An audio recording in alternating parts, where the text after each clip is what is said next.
Salut à toutes et à tous et bienvenue dans ce nouveau thème de retour à l'écran consacré à l'incroyable histoire de la Canon. Toutes celles et ceux qui dans les années 80 et 90 ont arpenté les allées des vidéoclubs à la recherche de séries B bien musclées se souviennent forcément de cette société de production qui enchaîna les succès en salle et surtout sur VHS et qui révéla notamment l'inoubliable Jean-Claude Van Damme.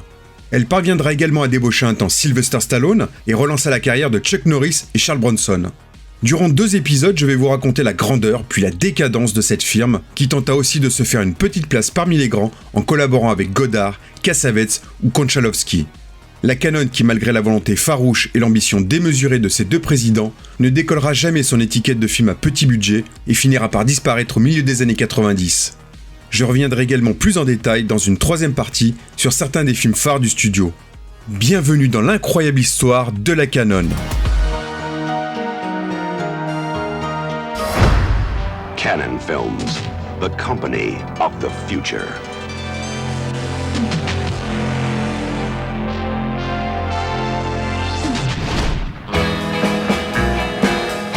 Tout commence à la fin des années 40. Le jeune Menahem Globus a 17 ans et vit chez ses parents commerçants à Tibériade, ville de l'État d'Israël, nouvellement créée après le départ des Britanniques.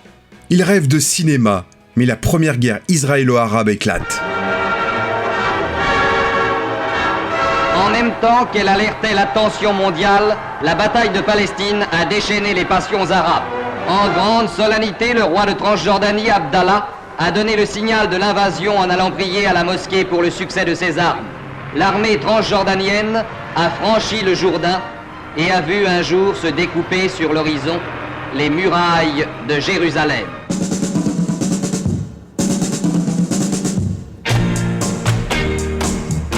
Menahem Globus s'engage alors dans l'armée et devient pilote d'avion. C'est à cette époque qu'il décide de changer son nom en Golan par pur patriotisme en hommage au plateau du même nom. Mais sa passion pour le cinéma le rattrape. Il quitte l'armée quelques temps après et s'envole tout d'abord pour Londres où il intègre la Holwick Theatre School dans laquelle il étudie la mise en scène, puis finit sa formation à New York. Il rentre ensuite en Israël et s'installe à Tel Aviv. C'est à ce moment qu'il monte sa société de production Noah Film qu'il inaugure en réalisant son premier film en 1963, Eldorado, un premier film qui fait l'unanimité auprès des critiques locaux et qui rencontre un large succès public. Et c'est à ce moment qu'il reçoit un appel de son oncle. Un jour, mon oncle Shmulik me téléphone. « Menahem, peux-tu aider ton cousin Yoram ? Il refuse d'aller à l'école.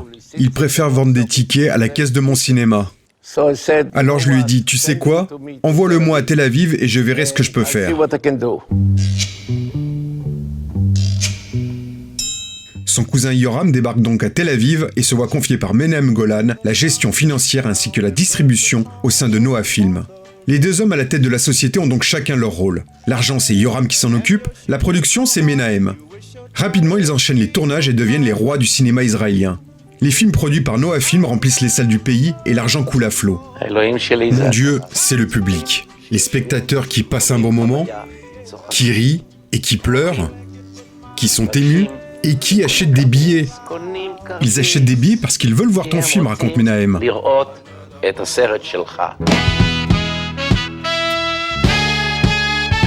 Le duo voit grand et rêve de conquérir Hollywood. Mais ils peinent à faire distribuer leur production hors du sol israélien. En 1965, une opportunité se présente tout de même à eux. Celle de coproduire un film avec une société américaine que réalisera Menahem lui-même et qui a pour titre La Malle du Caire. Les cousins fondent beaucoup d'espoir dans ce film d'espionnage qui s'inspire des aventures de James Bond, mais malheureusement, leur rêve va vite s'effondrer. La Malle du Caire fait un four. Et les 2 hommes qui avaient investi beaucoup d'argent dans ce projet sont à 2 doigts de mettre la clé sous la porte. J'ai dû vendre ma maison et j'ai même vendu mon frigo, se rappelle Menahem. Mais croyez-moi, si je devais vendre une nouvelle fois ma maison pour refaire un film, je le ferais. Yoram, qui était jusqu'à présent un employé de Menahem est en effet le seul détenteur de l'intégralité des parts de Noah Film, propose à son cousin de lui en racheter 50% pour sauver la société. Menahem accepte et les 2 hommes reprennent la production de films pour le seul marché israélien. Cet accord renforce leur complicité et le succès est de nouveau au rendez-vous. Ils se complétaient, raconte le fils de Yoram. Même lorsqu'ils parlaient à une 3e personne, ils complétaient mutuellement leurs phrases. C'était un train qu'on ne pouvait pas arrêter. Il n'y a pas de compte entre nous. Il n'y en a jamais eu depuis le premier jour. Jamais. On est plus que des frères. On va jusqu'à imiter nos signatures sur les chèques, raconte Menahem.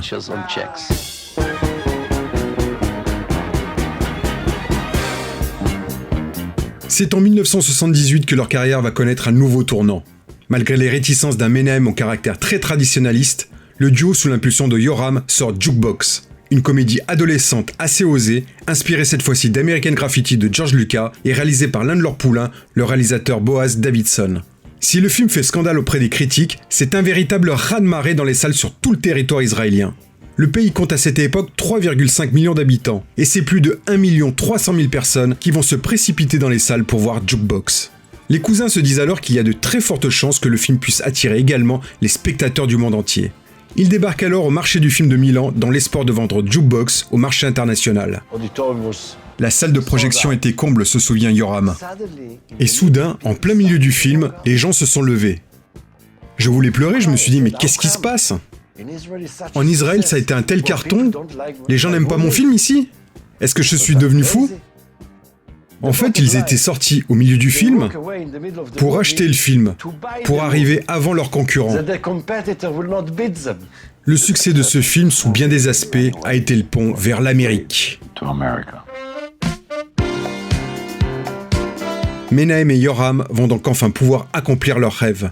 En 1979, ils partent à Los Angeles, bien décidés à prendre leur revanche et à se faire une place définitive à Hollywood.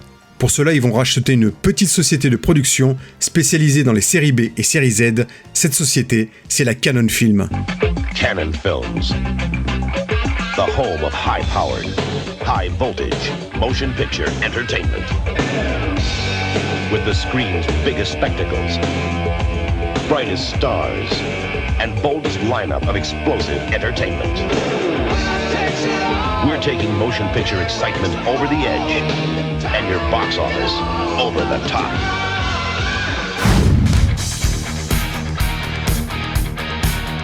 Créée à la fin des années 60, la Cannon produit à partir du début des années 70 un nombre conséquent de films érotiques à très petit budget, principalement pour les salles de la 42e rue à New York, spécialisées dans le cinéma d'exploitation. Des films qui coûtent peu mais qui rapportent peu malheureusement.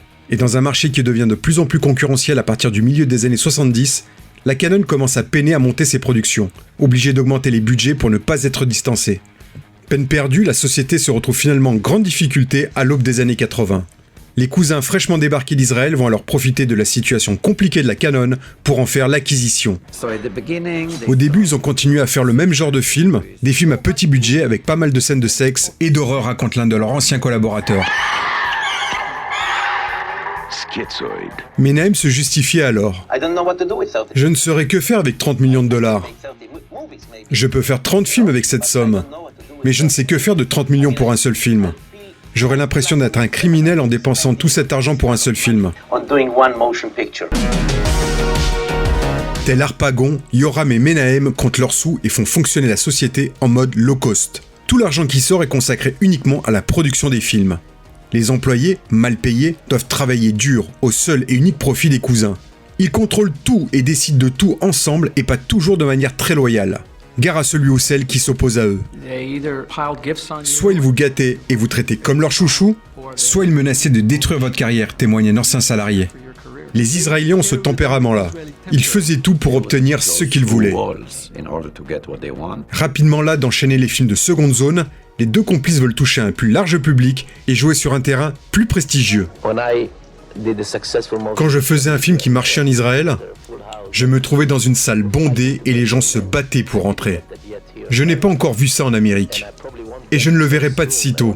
Pas tant que je ne ferai pas un vrai film américain auquel ils pourront s'identifier, explique Menahem. Et n'étant pas américain, ce n'est pas facile. Mais j'y arriverai.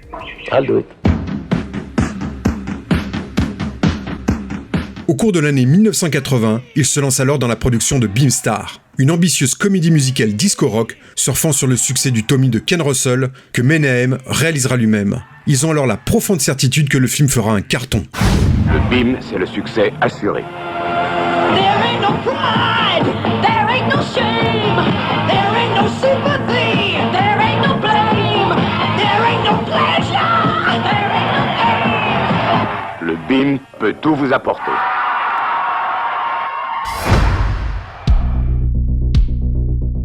À peine terminé, les cousins présentent fièrement le film au Festival de Montréal, persuadés que cela sera le point de départ d'un énorme succès qui leur vaudra la reconnaissance du public et des critiques d'outre-Atlantique. Mais c'est un fiasco. Les gens jettent sur l'écran le disque de la bande originale distribuée à l'entrée et quittent peu à peu la projection. Aveuglés par leur certitude, les cousins ne se sont pas rendus compte qu'ils avaient en effet produit un véritable nanar. La consécration, ce ne sera donc pas pour tout de suite. Pour se remettre rapidement en selle, les deux hommes vont reprendre leur bonne vieille recette avec des bons, des méchants, du sexe et de la violence en faisant preuve de toujours plus d'opportunisme. Cela passera notamment par la production de L'amant de Lady Chatterley, qui réunit à nouveau le binôme gagnant d'Emmanuel, Juste Jacquin à la réalisation et Sylvia Kristel en haut de l'affiche. Cela passera aussi par un remake de leur plus grand succès en Israël, Jukebox, qui devient pour les États-Unis The Last American Virgin. Et surtout, Bruce Lee, le seul, le vrai, l'unique, l'immortel dans Le jeu de la mort. En 1981, Menahem veut surfer sur le succès fulgurant des films de Bruce Lee qui cartonnent dans les vidéoclubs. Pour se démarquer de ses homologues italiens qui n'ont aucun scrupule à tout copier, lui choisit de mettre en vedette un ninja, personnage que l'on n'avait encore jamais vu outre-Atlantique. Pour l'incarner, les patrons de la Canon engagent Mike Stone, un spécialiste des arts martiaux qui fut en son temps le garde du corps du producteur de musique Phil Spector. Mais au bout de seulement 3 jours, le tournage est stoppé. Les premiers rushs livrent en effet un constat accablant. Mike Stone ne sait pas jouer et la réalisation assurée par l'obscur Emmett Alston est loin d'être à la hauteur des attentes des cousins israéliens. Menahem vire tout ce petit monde manu militari et décide de mettre lui-même le film en scène. Mais qui va remplacer Mike Stone ? Le temps, c'est de l'argent et il faut trouver au plus vite un acteur pour endosser le costume du ninja. Yoram et Menahem profitent du festival de Manille pour approcher l'acteur italien Franco Nero, présent sur place. Il me dit « Écoute Franco, on a besoin de toi. Il faut que tu remplaces Mike Stone. C'est un grand athlète, mais il ne sait pas jouer. Je n'y connaissais rien, je n'avais jamais vu un ninja de ma vie. En plus, le personnage s'appelait Cole et il venait du Texas. C'était problématique parce que je parle avec un accent italien. Et là, il me dit « Ne t'inquiète pas, j'ai pas le temps de trouver quelqu'un d'autre. » Il m'a finalement fait doubler par un Américain qui avait une voix totalement différente de la mienne.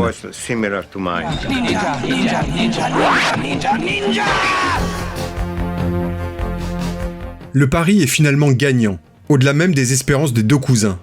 Séduite par le résultat, la Columbia, l'un des plus grands studios hollywoodiens, signe un partenariat avec la Canon pour distribuer et promouvoir l'implacable ninja. Résultat, les salles font le plein et le film rapporte près de 15 millions de dollars pour le budget d'un petit million.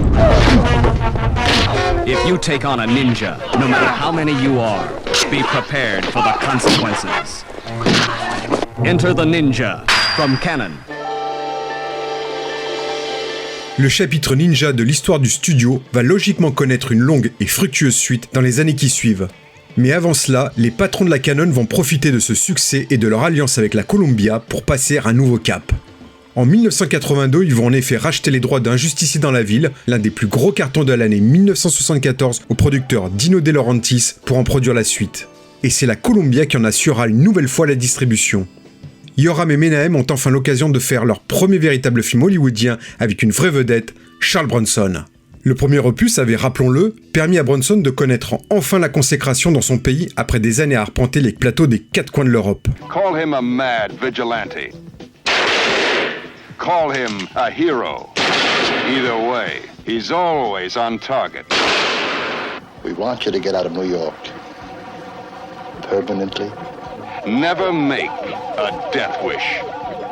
Because a death wish always comes true. And you get to love it.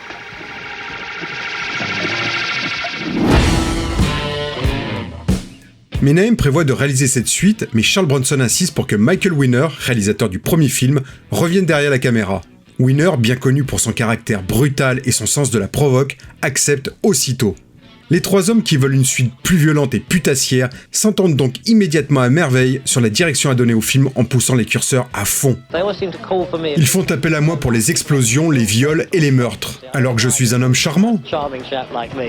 À sa sortie, pas de surprise. Le second opus des aventures de Paul Kersey déchaîne les critiques qui jugent le film consternant et moralement dégueulasse. Mais ces critiques n'auront aucun impact sur les recettes, le public répondant tout de même présent. Un justicier dans la ville numéro 2 parvient au final à encaisser plus de 18 millions de dollars de recettes. Charles Bronson. Goodbye. Death Wish 2. He's doing it for you.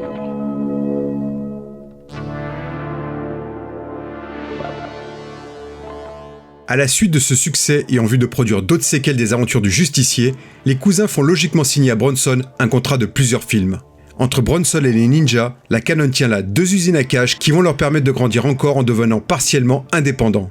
Partiellement car leur alliance avec la Columbia se terminant, les cousins vont tout de même signer un nouveau partenariat avec la MGM cette fois-ci pour la distribution d'une partie de leur catalogue.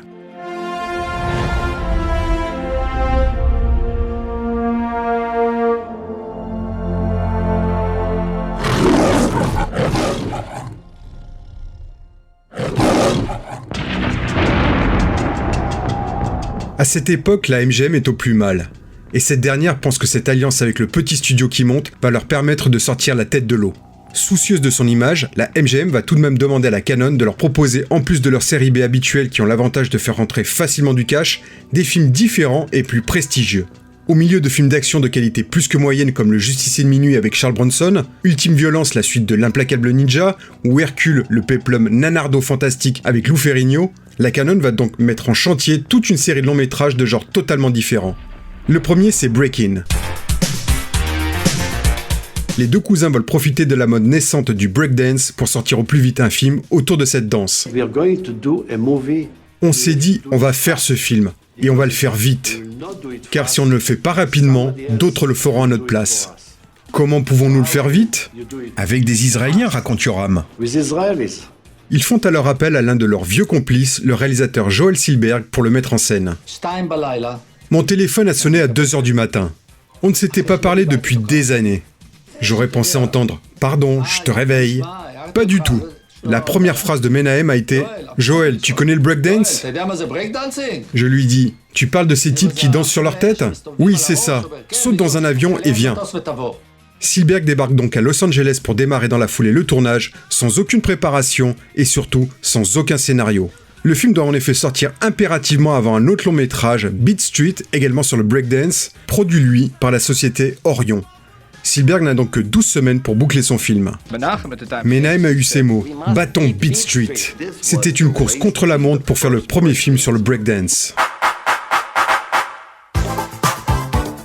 La Cannon obtient un premier avantage sur son concurrent, celui d'avoir réussi à débaucher les 2 meilleurs danseurs de breakdance pour incarner les héros du film, ce qui devrait déjà leur assurer la présence de la communauté des fans dans les salles. Silberg parvient à terminer le film dans les temps, qui est projeté au pont de la MGM. Ces derniers sont plus que sceptiques devant le résultat, mais pas le temps de le retoucher. Alors Yoram passe un deal avec eux. Alors je leur ai dit, vous savez quoi ? Je vous garantis la distribution. Si vous perdez de l'argent à cause de la distribution, je paierai. Ils ont dit, haha, d'accord, mais tu prendras la moitié de tes pourcentages. Le film sort en mai 1984 aux USA, soit un mois avant son concurrent, et c'est un gigantesque succès. Break-In encaisse plus de 100 millions de dollars de recettes pour un budget de 1,2 million. Son concurrent, lui, en remportera 10 fois moins.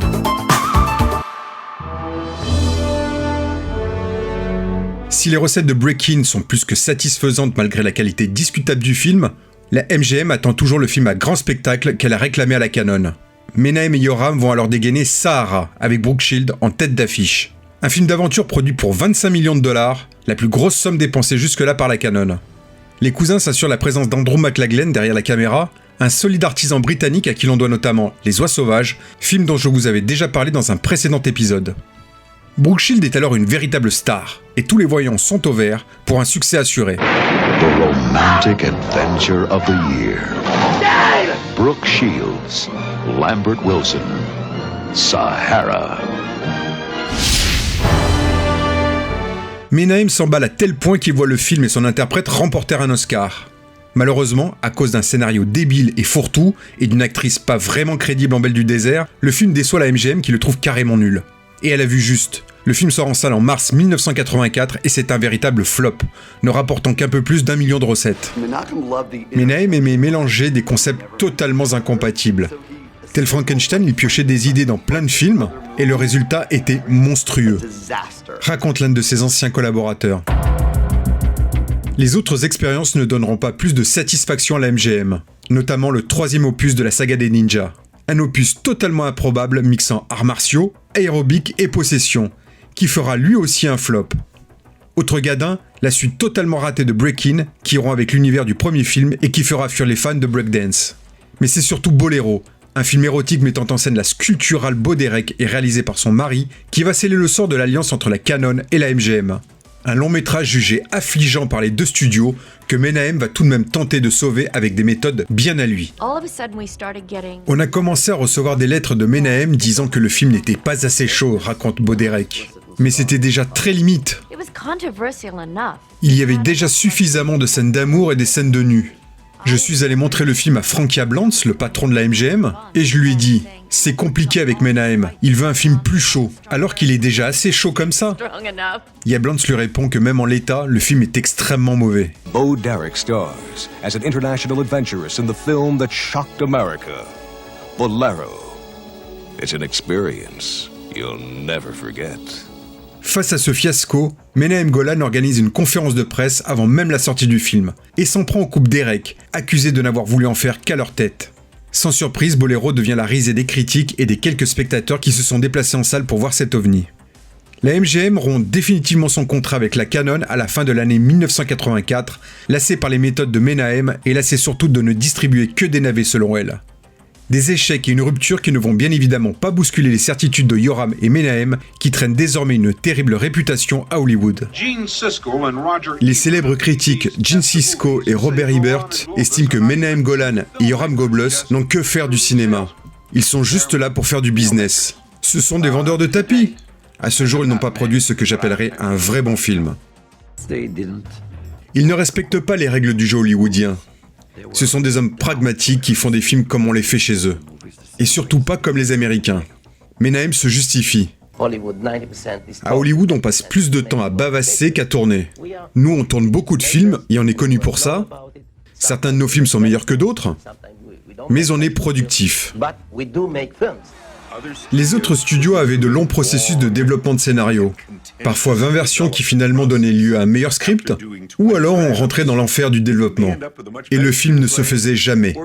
Avec Canon, tu avais directement un oui ou un non, et tu tournais dans la foulée.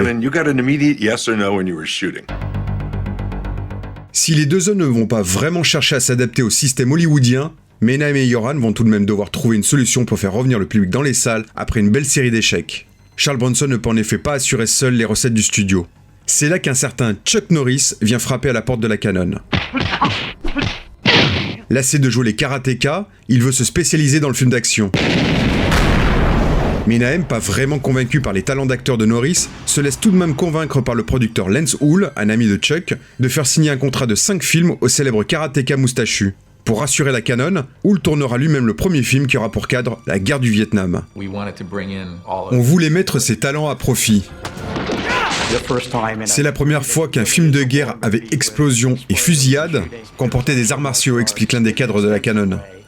Avant même la sortie du film, Menahem Golan, sentant tout de même l'affaire juteuse arriver, décide de mettre en chantier la suite qui sera cette fois mise en scène par le réalisateur Joseph Zito, à qui l'on doit notamment le meilleur épisode de la saga Vendredi 13. Les deux films achevés, Menahem est perplexe. S'il trouve le premier film de Hull moyen, sa suite est à ses yeux largement meilleure. Il décide alors de tenter un pari, celui d'inverser les films. Le long métrage de Zito devient donc Portée disparue numéro 1, et celui de Hull, le 2. Vietnam, 1984. Le colonel James Braddock, ancien héros de l'armée américaine, ex-prisonnier de guerre.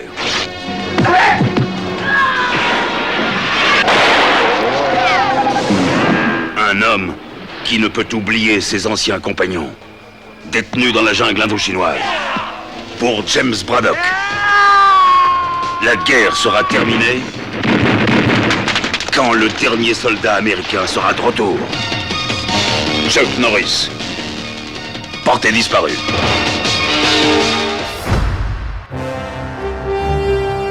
Le pari d'inverser les deux films est finalement gagnant. Le Portée disparue signé Joseph Zito remplit les salles et permet à la Canon de toucher le jackpot, 25 millions de dollars pour une mise de départ d'à peine 2 millions. Si la suite sortie en mars 85, soit 5 mois après le premier opus, ne rencontre pas le même succès, les recettes restent très satisfaisantes pour les deux cousins. Après Charles Bronson, Chuck Norris devient donc la seconde poule aux œufs d'or du studio. Je pense que le public va voir mes films grâce à une certaine dose de frustration. Bien que ce soit des films distrayants qui ne reflètent pas forcément la réalité, Lorsqu'ils quittent la salle, ils éprouvent un soulagement, même si ce n'est que du cinéma. Ils sortent du cinéma avec un sentiment plus positif que lorsqu'ils y sont entrés, parce que les bons ont battu les méchants. Pas la peine donc de se casser la tête, la formule simple des bons qui terrassent les méchants reste définitivement la plus efficace pour faire rentrer facilement de l'argent. Pensant que le film de ninja a encore un avenir malgré l'échec de l'improbable Ninja 3, Menahem propose alors à Chuck Norris d'endosser à son tour le costume du shinobi. Il est en effet le candidat idéal pour relancer ce sous-genre et créer une nouvelle franchise. Mais le deal ne se fait pas, Norris refuse d'être masqué. Un refus qui n'enterre pas le projet de la Canon qui va auditionner près de 400 candidats pour trouver son nouveau ninja. Jusqu'au jour où se présente le jeune Michael Dudikoff. Menahem et le réalisateur Sam Firstenberg, en charge de réaliser ce nouveau film de ninja, n'ont aucun doute. Ce sera lui. Avant même la fin du tournage, on savait déjà que Dudikoff allait crever l'écran. Menahem a même dit que Dudikoff allait devenir le nouveau James Dean. American Ninja. Le public est lui aussi séduit, et American Warrior finit par rapporter plus de 10 fois sa mise. Dudikoff intègre donc l'écurie Canon aux côtés de Papy Bronson et de l'increvable Chuck. 3 héros qui vont permettre au studio de s'assurer de belles rentes. Mais ils ne permettront assurément pas à la Canon de décrocher un Oscar, le Graal tant convoité par Menahem. And the Oscar goes to...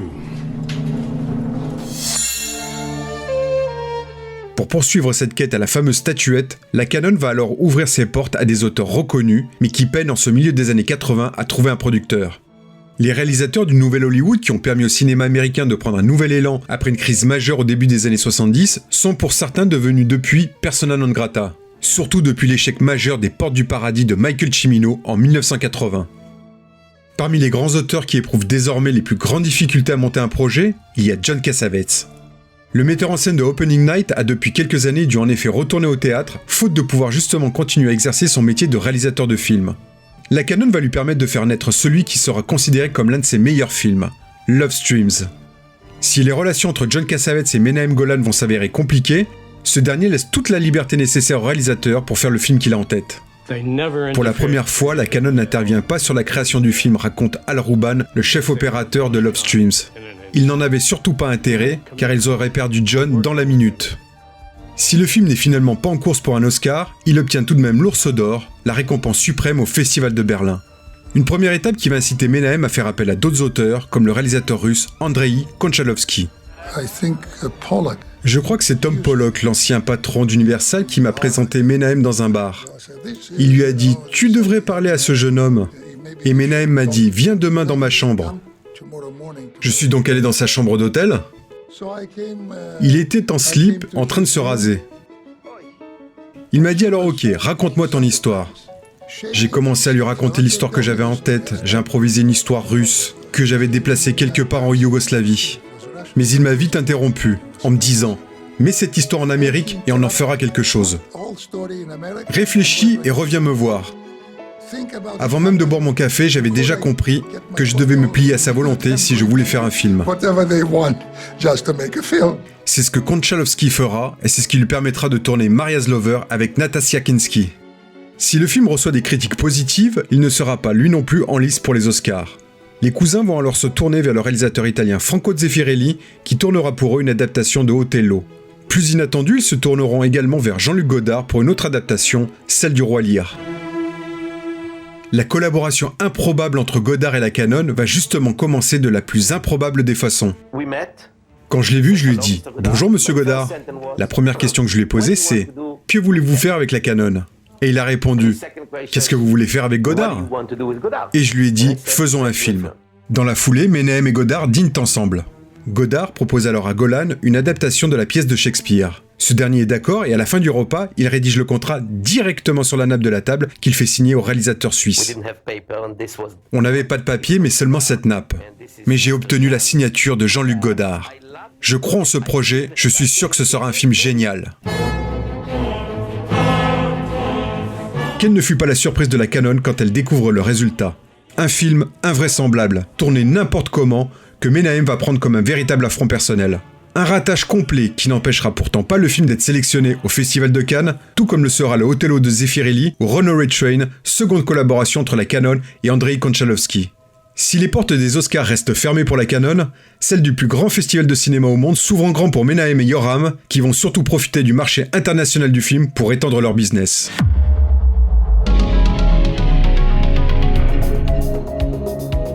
C'est la fin de cette première partie de l'incroyable histoire de la Canon. Dans la seconde partie, je poursuivrai le récit de l'ascension du studio, puis de sa chute au milieu des années 90. Je vous raconterai également comment Menahem Golan a découvert Jean-Claude Van Damme et comment ce même Menahem a réussi à débaucher Sylvester Stallone.